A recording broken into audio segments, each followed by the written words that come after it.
Messi, Neymar, Mbappe এবং Cristiano Ronaldo এদের মধ্যে এবছরের মধ্যে কে বেশি সেরা ফুটবল খেলায় তা জানতে অবশ্যই পুরো ভিডিওটি দেখুন।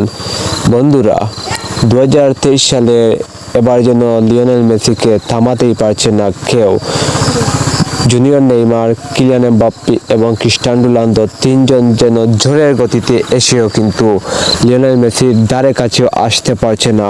এবছরে লিওনেল মেসির ফিফা বিশ্বকাপ থেকে, কাতার বিশ্বকাপ থেকেই কিন্তু এক নতুন মেসিকে খুঁজে পাওয়া গেছে, যেখানে মেসির পুরনো ক্যারিয়ার ফিরে এসেছে, যেখানে তিনি গোল করিয়ে এবং গোল করে বিশ্ব রেকর্ড করেছেন। এবছরেও কিন্তু তিনি ব্যালন ডি'অর জয়ী হয়েছেন।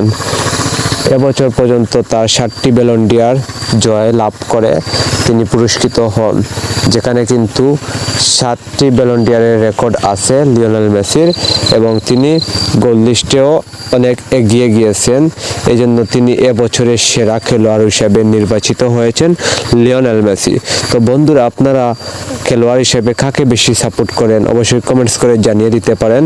Lionel Messi, junior Neymar, Kylian Mbappe নাকি ক্রিস্টিয়ানো রোনালদো, 4 জনের মধ্যে কার ভক্ত আপনি? অবশ্যই কমেন্টস করে জানিয়ে দিতে পারেন।